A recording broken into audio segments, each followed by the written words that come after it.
Assalamualaikum warahmatullahi wabarakatuh.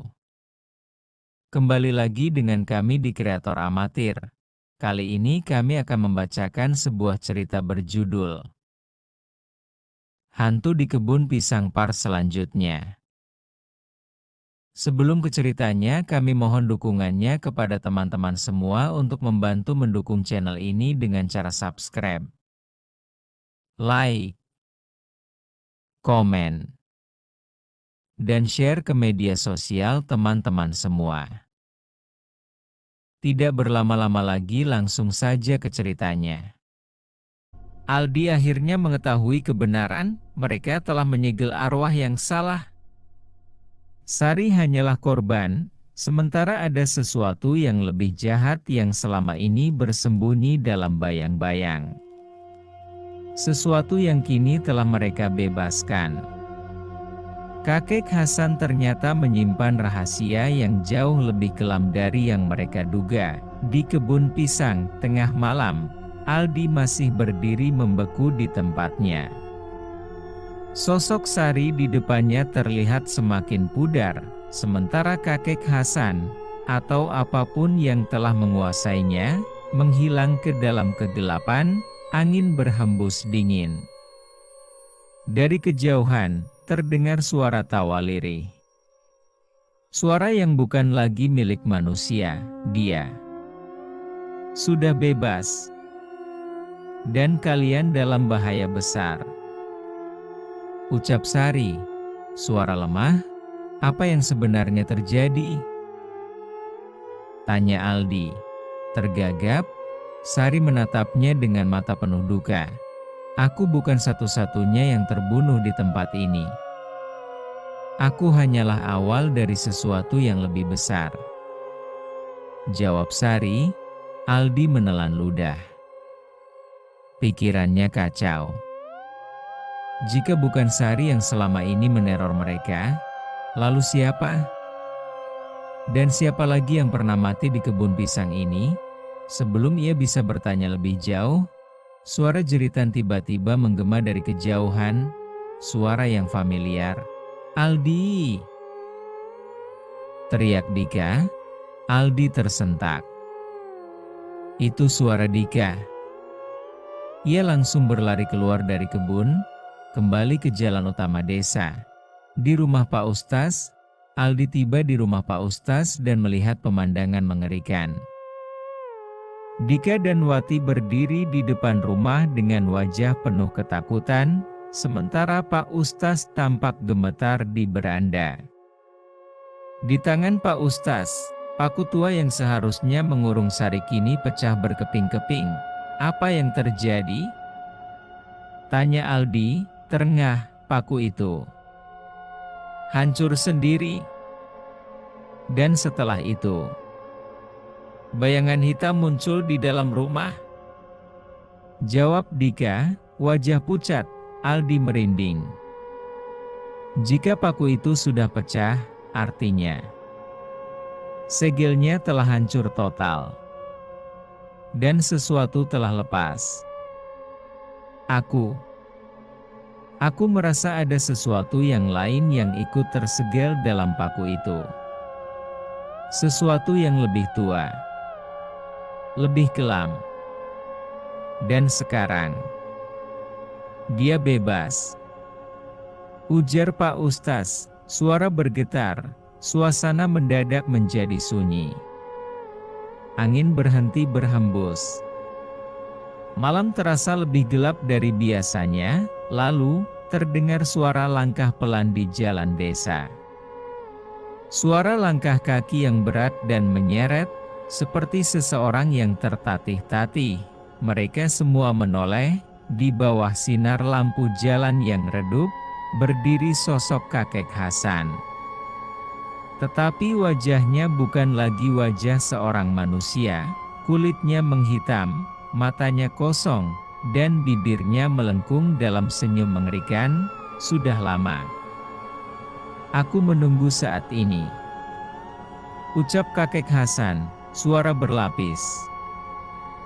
Bukan lagi suaranya sendiri, Pak Ustaz langsung membaca doa, Tetapi suara tawa menggelegar memenuhi udara, membuat mereka semua menutup telinga. Itu bukan lagi kakek Hasan, ujar Wati, gemetar. Sosok itu perlahan mendekat, tubuhnya seolah berubah, membesar, menghitam, seperti bayangan yang menyatu dengan kegelapan malam, dan kemudian sesuatu yang mengejutkan terjadi. Dari tubuh sosok itu, muncul tangan lain. Tangan yang jauh lebih kurus, dengan kuku panjang dan hitam. Perlahan, sesuatu keluar dari tubuh kakek Hasan, sesuatu yang tampaknya telah lama tersembunyi di dalamnya. Makhluk itu kini berdiri di depan mereka. Tingginya hampir 2 kali lipat manusia normal. Dengan mata merah yang berkilauan dalam gelap. Aroma busuk memenuhi udara, mereka semua mundur ketakutan. Aku akhirnya kembali, ucap makhluk itu, berbisik. Aldi merasa tubuhnya melemah. Ia kini sadar, mereka tidak hanya berurusan dengan hantu biasa. Ini adalah sesuatu yang jauh lebih tua. Sesuatu yang mungkin telah ada di desa ini sejak lama, menunggu saatnya untuk bangkit kembali.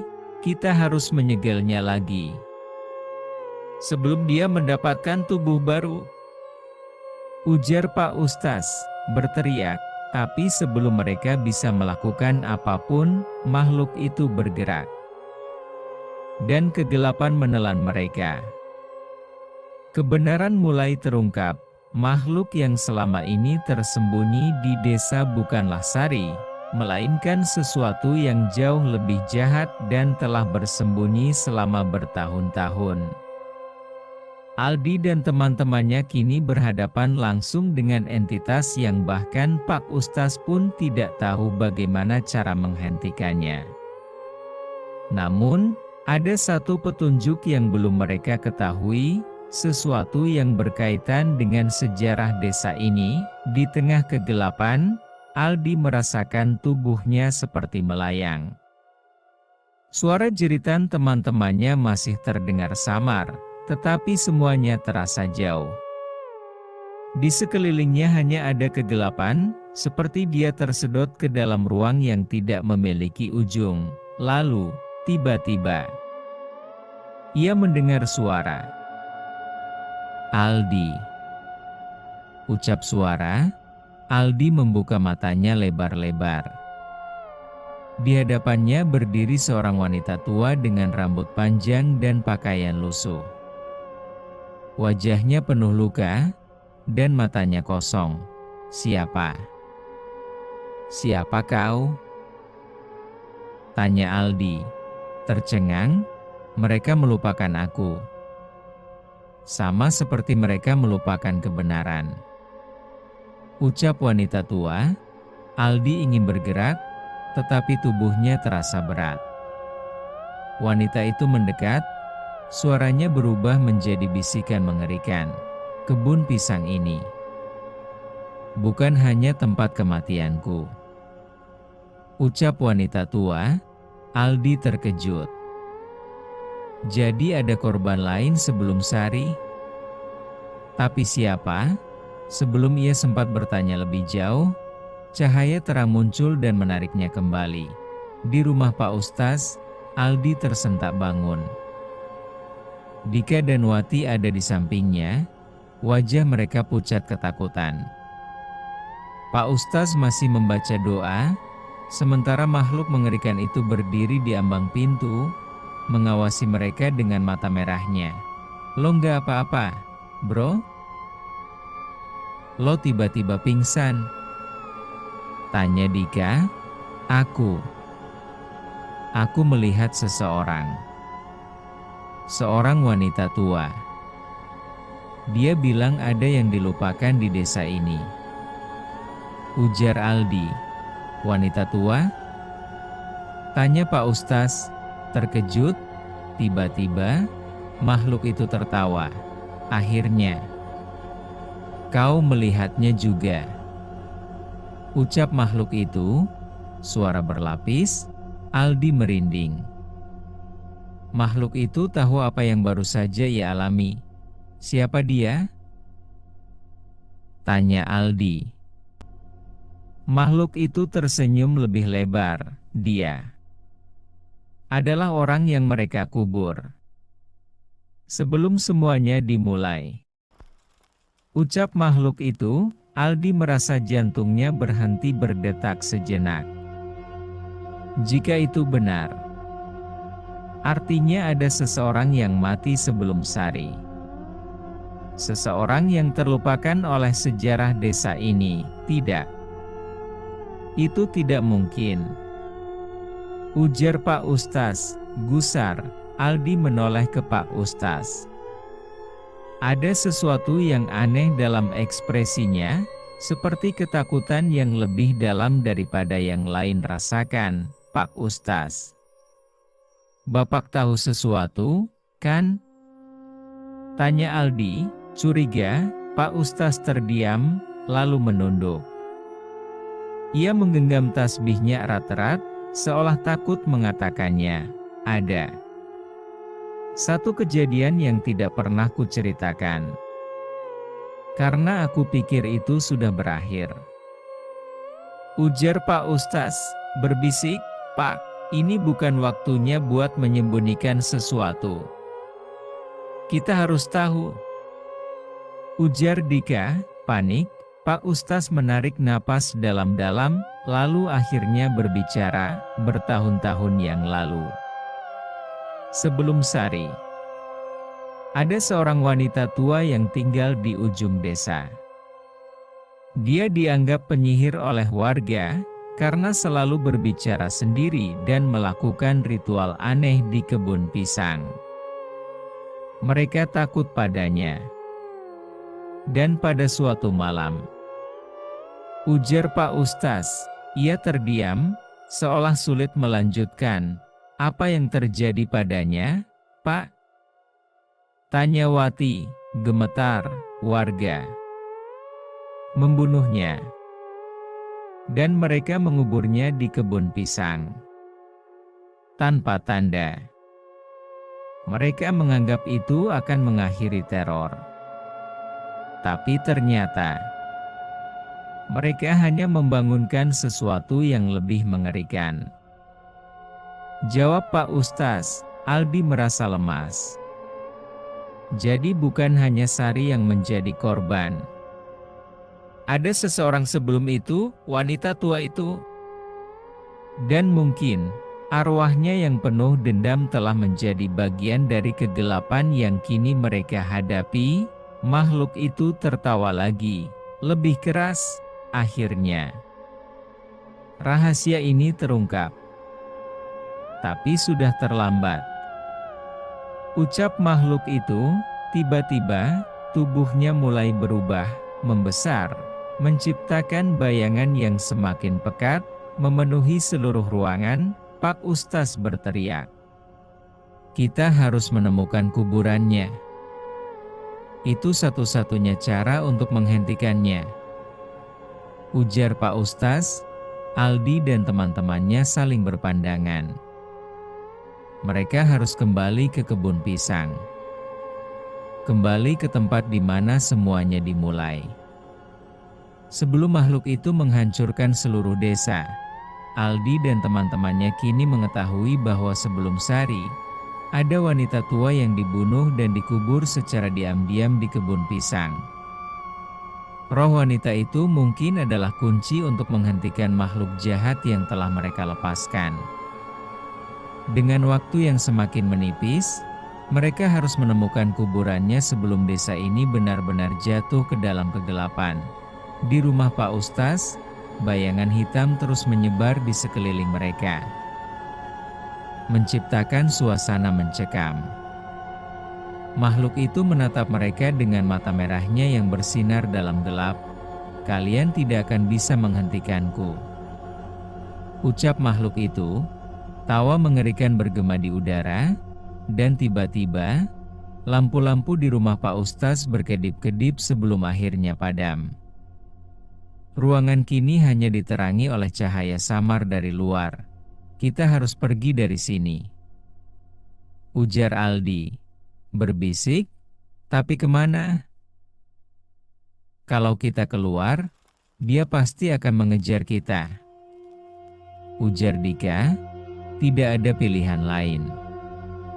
Kita harus kembali ke kebun pisang dan mencari kuburan wanita itu, kata Pak Ustaz.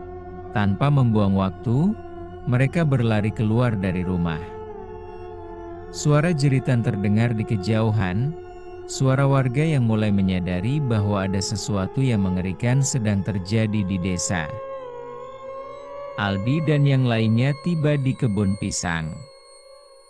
Angin bertiup kencang, dan udara terasa lebih dingin dari biasanya.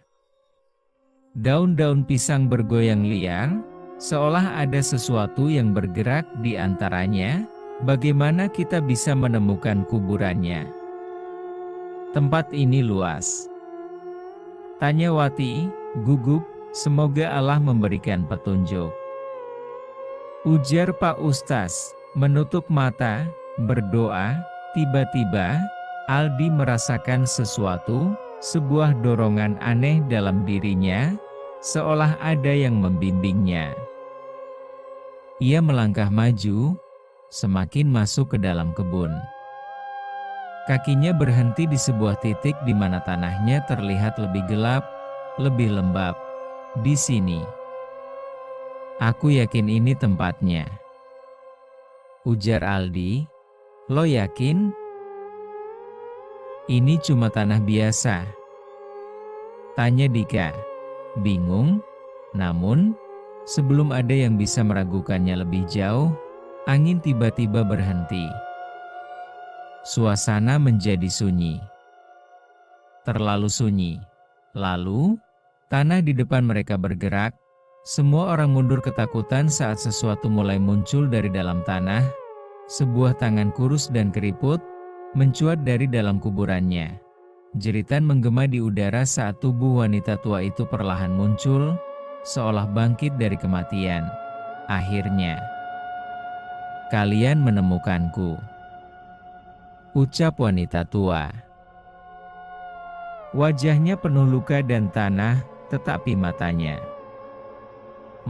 penuh dengan sesuatu yang berbeda, kesedihan, bukan dendam. Siapa kau sebenarnya? Tanya Pak Ustaz, gemetar. Aku adalah yang pertama. Aku adalah korban pertama dari kegelapan ini, ucap wanita tua. Mereka semua membeku. Jadi makhluk itu sudah ada bahkan sebelum dia. Apa maksudnya? Aku tidak mengerti. Bukankah kau yang meneror desa ini? Tanya Aldi, bingung. Aku bukan ancaman. Aku adalah peringatan, ucap wanita tua, menggeleng. Tiba-tiba, angin bertiup kencang lagi, dan tawa mengerikan menggema di seluruh kebun. Hahaha. Kalian akhirnya menemukannya. Tapi sudah terlambat, ucap makhluk itu. Mereka semua menoleh ke belakang. Makhluk itu kini berdiri lebih besar, lebih kuat, dan ia mulai menyatu dengan bayangan di sekelilingnya. Jika kau ingin menghentikannya, kau harus mengusirnya dari tanah ini, ucap wanita tua. Tapi gimana? Tanya Dika, panik. Dengan cara yang seharusnya dilakukan sejak dulu, ucap wanita tua. Ia mengangkat tangannya ke langit. Cahaya samar mulai muncul di sekelilingnya, menciptakan lingkaran pelindung di sekitar Aldi dan yang lainnya.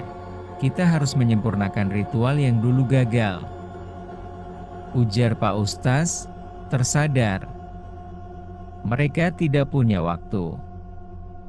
Makhluk itu mulai mendekat, mengulurkan tangan hitamnya ke arah mereka. Baca doa ini bersamaku. Kita harus mengusirnya dari dunia ini selamanya, Ujar Pak Ustaz. Aldi, Dika, dan Wati saling berpandangan, lalu mulai membaca doa bersama Pak Ustaz. Cahaya dari tubuh wanita tua itu semakin kuat, sementara makhluk itu mulai menjerit kesakitan. Tidak. Aku tidak akan pergi.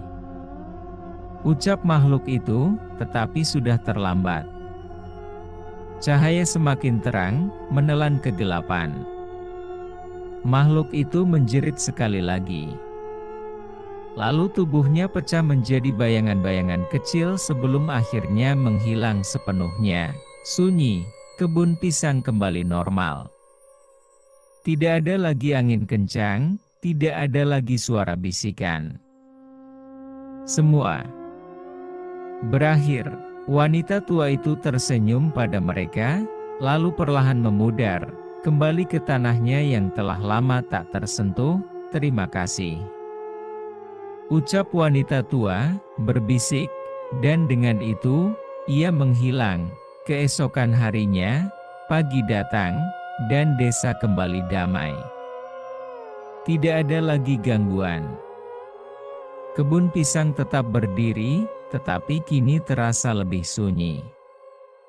Lebih tenang. Aldi, Dika, dan Wati berdiri di depan kebun, menatap tempat di mana wanita tua itu menghilang. Gila. Gue masih gak percaya semua ini nyata. Ujar Dika, menghela napas. Yang penting, semuanya sudah berakhir. Ujar Wati, atau mungkin baru saja dimulai. Ujar Aldi, menatap kebun, mereka bertiga terdiam. Karena meskipun makhluk itu telah dikalahkan, Aldi tidak bisa menghilangkan perasaan aneh dalam dirinya. Bahwa ada sesuatu yang masih belum terungkap. Sesuatu yang masih mengintai. Menunggu, mereka pikir semuanya sudah berakhir. Tapi ketika seorang pendatang bernama Rians tiba di desa, gangguan-gangguan aneh mulai terjadi lagi. Siapa sebenarnya Rians? Mengapa dia seakan tahu lebih banyak tentang kebun pisang itu dibanding mereka di warung kopi desa? Aldi, Dika, dan Wati duduk di sebuah warung kopi kecil, mencoba menikmati pagi yang damai setelah kejadian mengerikan di kebun pisang. Namun, ketenangan itu terganggu oleh kedatangan seorang pria muda dengan jaket hitam masuk ke warung. Wajahnya tampak lelah, tapi sorot matanya tajam. Dia berjalan langsung ke meja mereka dan menatap Aldi. Kalian yang menangani gangguan di kebun pisang itu, kan? Tanya Rians. Siapa lo? Tanya Aldi, terkejut. Namaku Rians. Aku datang ke sini karena aku tahu sesuatu yang kalian belum tahu. Ujar Rians. Duduk tanpa diundang. Dika dan Wati saling berpandangan, bingung sekaligus curiga. Tunggu dulu. Lo dari mana? Dan gimana bisa lo tahu soal kebun pisang itu? Tanya Dika. Rians menatap mereka dengan ekspresi serius. Karena aku pernah mengalami kejadian yang sama di desa lain. Dan aku tahu, makhluk itu belum benar-benar hilang. Jawab Rians. Suasana di warung mendadak tegang. Aldi merasa bulu kuduknya berdiri. Lo bercanda, kan? Kita lihat sendiri dia lenyap semalam. Tanya Wati, berbisik, bukan lenyap. Dia hanya berpindah tempat.